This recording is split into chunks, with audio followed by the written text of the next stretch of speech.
Assalamu alaikum friends, I'm Manu Fatma. I hope you are fine.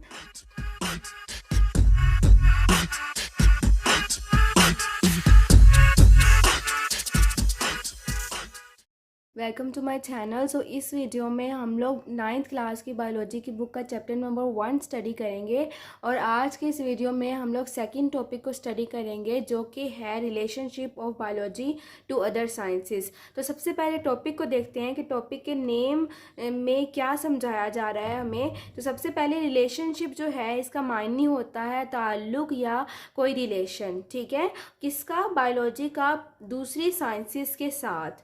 क्या relation है biology का दूसरी sciences के साथ, ये इस टॉपिक में हम लोग स्टडी करने वाले हैं। तो सबसे पहले आप लोग इस चीज़ को रिवाइज कर लें कि जो साइंस है इसकी मेन 4 ब्रांचेस हैं, biology, physics, chemistry and mathematics. ये चारों ब्रांचेस जो हैं ये एक ही नॉलेज से निकली हैं, एक ही इनकी बुनियाद है जो कि है साइंस। अब जब दो या दो से ज़्यादा चीज़ों का ओरिजिन या सेंटर एक होता है तो उन दो या दो से ज़्यादा चीज़ों के दरमियान बहुत सी ऐसी चीज़ें होती हैं जो सेम होती हैं, यानी उनकी बहुत सी सिमिलैरिटीज़ होती हैं, वो आपस में बहुत ही ज़्यादा कॉमन होते हैं। तो आज की इस वीडियो में हमने यही पढ़ना है कि बायोलॉजी किस तरह से फिज़िक्स, केमिस्ट्री और मैथमेटिक्स के साथ रिलेटेड है। तो सबसे पहले इस टॉपिक में ये बताया गया है कि जो बायोलॉजी है इसमें हम लोग स्टडी करते हैं इंफॉर्मेशन को। ज़ाहिरी बात है साइंस की ही एक ब्रांच है। साइंस में तो हम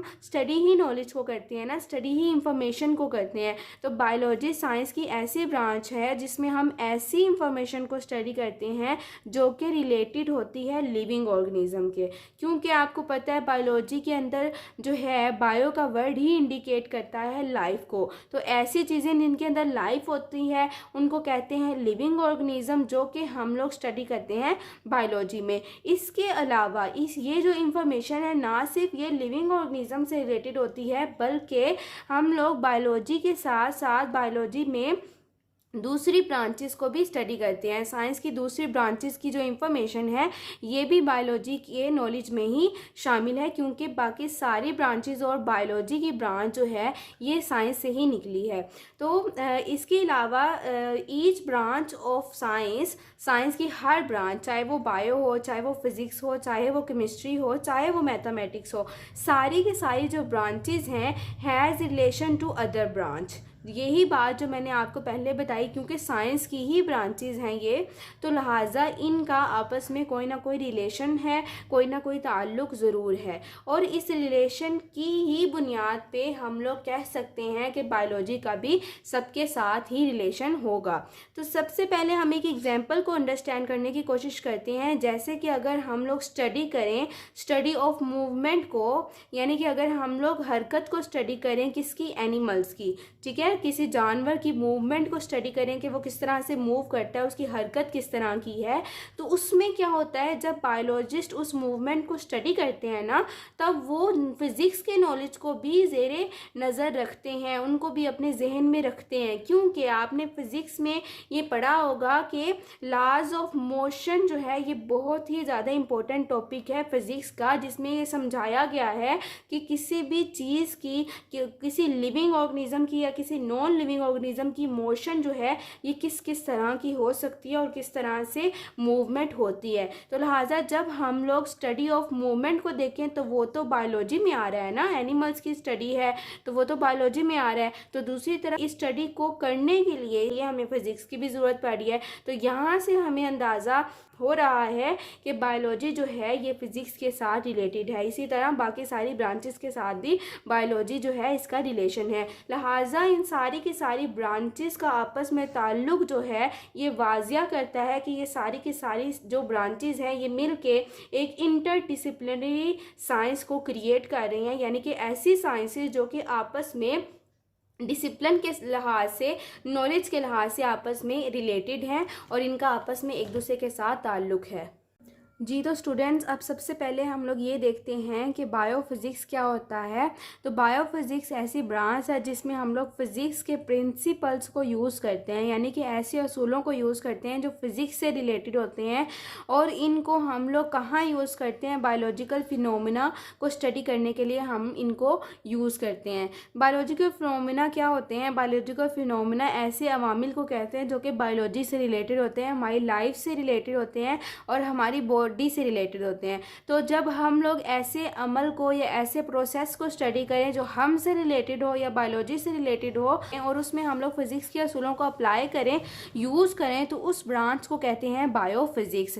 तो इसको समझने के लिए हम एक एग्जाम्पल को देखते हैं कि अगर मुझे अपनी लिम्ब के वर्किंग को स्टडी करना है कि मेरा जो बाजू है वो किस तरह से मूव करता है या किस तरह से काम करता है, तो इसको समझने के लिए मुझे लीवर जो हम लोग अपनी डेली लाइफ में यूज़ करते हैं, तो उसकी वर्किंग या उसकी मूवमेंट को देख के मैं ये अंदाज़ा लगा सकती हूँ कि मेरा लिम्ब जो है या हमारे जो बाजू हैं, एनिमल के जो बाजू होते हैं, जो लिम्ब होते हैं, ये किस तरह से वर्क करते हैं। तो वर्किंग ऑफ लिम्ब जो है ये तो बायोलॉजी में आएगा ना, क्योंकि इसमें हम लोग लिविंग ऑर्गेनिज्म के लिम्ब्स को स्टडी कर रहे हैं, जबकि वर्किंग ऑफ लीवर जो है ये फिजिक्स में आएगा। तो इन दोनों को हम लोग रिलेट कर सकते हैं आपस में। तो लिहाजा हम कह सकते हैं कि एक ऐसी ब्रांच जिसके अंदर हम लोग फिजिक्स के असूलों को अप्लाई करते हैं बायोलॉजिकल फिनोमेना में, उसको कहते हैं बायोफिजिक्स। और ये आपके बोर्ड के एग्जाम में बहुत ही ज़्यादा इंपॉर्टेंट शॉर्ट क्वेश्चन पूछा जा सकता है, that what is biophysics. Number second branch is biochemistry. तो स्टूडेंट, बायोकेमिस्ट्री का वर्ड दो अल्फाज पर मुश्तमिल है, बायो और केमिस्ट्री।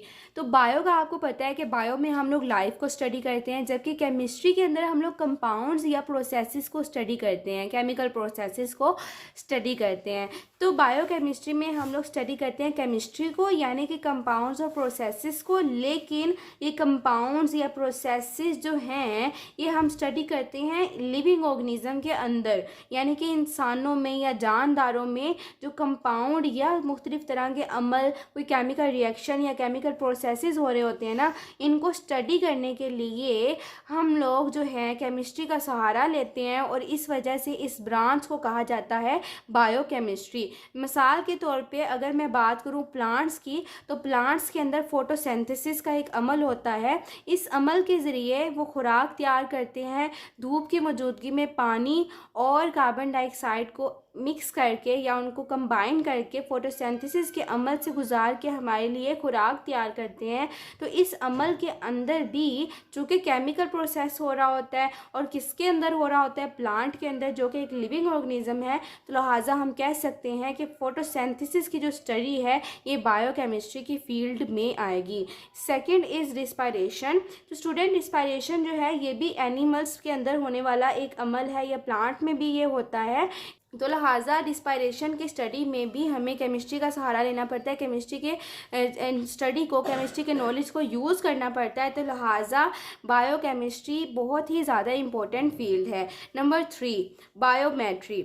बायोमेट्री भी दो अल्फाज पर मुश्तमिल है, बायो एंड मैट्री। मैट्री के अंदर हम लोग मैथ को स्टडी करते हैं और बायो में हम लोग लाइफ को स्टडी करते हैं। तो बायोमेट्री, जब भी आपसे पूछा जाएगा व्हाट इज़ बायोमेट्री, आप कहेंगे द बायोलॉजिकल प्रोसेसेस, यानी कि बायोलॉजी के ऐसे अमल या ऐसे रिएक्शंस या ऐसे प्रोसेसेस जिनके अंदर हम लोग यूज़ करते हैं मैथमेटिक्स की टेक्निक्स को या फिर मैथमेटिक्स के टूल्स को।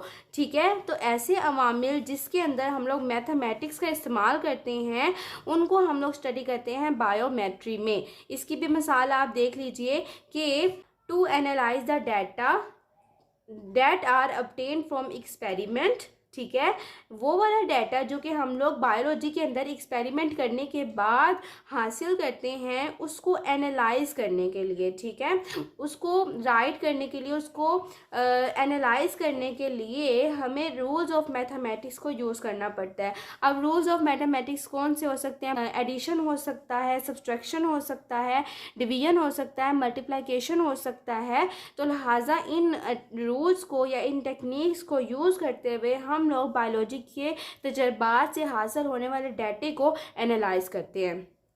जी, तो student number 4th branch is biogeography.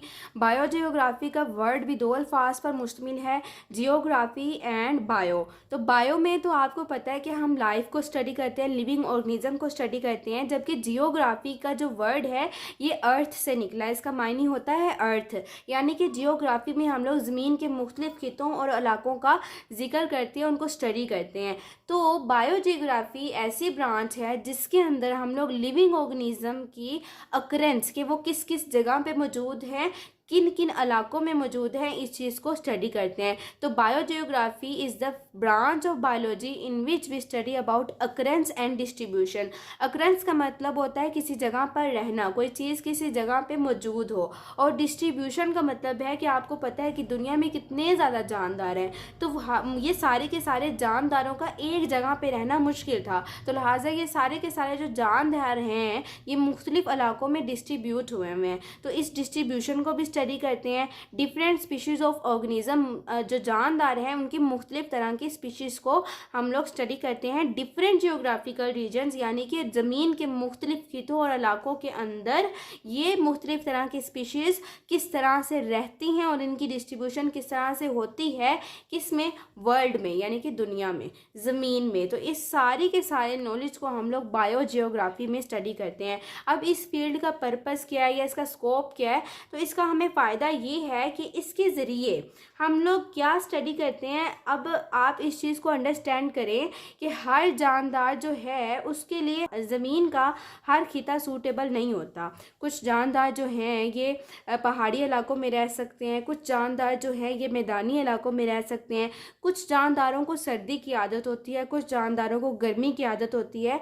तो अगर हमने किसी जगह पे मौजूद जानदारों की खुसूसियात जाननी है ना, तो हम लोग बायोजियोग्राफी के ज़रिए सिर्फ़ और सिर्फ अगर हमें पता चल जाए कि उस इलाके के अंदर क्या क्या प्रॉपर्टीज़ हैं, उस इलाके के अंदर क्या क्या करैक्टरिस्टिक्स हैं, तो उन खुसूसियात की बुनियाद पे हम लोग ये फ़ैसला कर सकते हैं या हम ये जान सकते हैं कि उस इलाके में मौजूद जानदारों की खुसूसियात किस तरह की होगी। तो ये जो नॉलेज है ये हम लोग बायोजियोग्राफी के ज़रिए हासिल करते हैं। बायो इकनॉमिक्स, बायो इकनॉमिक्स भी दो अल्फाज पर मुश्तमिल है, बायो एंड इकनॉमिक्स। बायो के अंदर आपको मालूम है कि हम लाइफ को स्टडी करते हैं, और इकनॉमिक्स का मतलब होता है माशी तौर पे, पैसे के लिहाज से, बेनिफिट्स और लॉसेस के लिहाज से, ठीक है।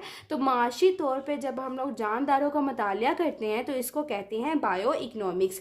तो so the study of living organism, जानदारों को स्टडी करना किस लिहाज से, from economic point of view, यानी कि माशी असूलों की बुनियाद पे, माशी कदरों के लिहाज से हम लोग लिविंग ऑर्गेनिज्म का जब मुतालिया करते हैं तो ये जो नॉलेज है ये बायो इकनॉमिक्स में आता है। इसकी जो एग्जांपल है वो ये है कि जब कोई किसान जो है वो फसल जब उसकी तैयार होती है तो ज़ाहिरी बात है उस फसल के तैयार होने के दौरान उसको कुछ इन्वेस्टमेंट करनी होती है, कुछ उसको अपना जो है कुछ वो मनी जो है वो खर्च करता है, पैसे खर्च करता है, और जब वो अपनी फसल को बेचता है तो उससे भी प्रॉफिट आता है। तो अब उसका टोटल प्रॉफिट और लॉस, ठीक है, उसको हम लोग स्टडी कर सकते हैं बायो इकनॉमिक्स के ज़रिए, ठीक है। कॉस्ट वैल्यू और प्रॉफिट वैल्यू किसकी, यील्ड की, ठीक है। यील्ड कहते हैं वो सारी पैदावार जो किसी फील्ड से आती है, किसी फसल से आती है, यानी कि उसके बेनिफिट्स और लॉसेस को हम लोग स्टडी करते हैं बायो इकनॉमिक्स से, ठीक है। तो ये ऐसी ब्रांच है जिसके अंदर हम लोग लिविंग ऑर्गेनिज्म का मुतालिया करते हैं माशी असूलों की बुनियाद पे। So if you like my videos and want more informational videos like this, then subscribe to my channel, press the bell icon button, share it with your friends, with your relatives, so that more and more people can get benefit from this video. And for any question you can comment below.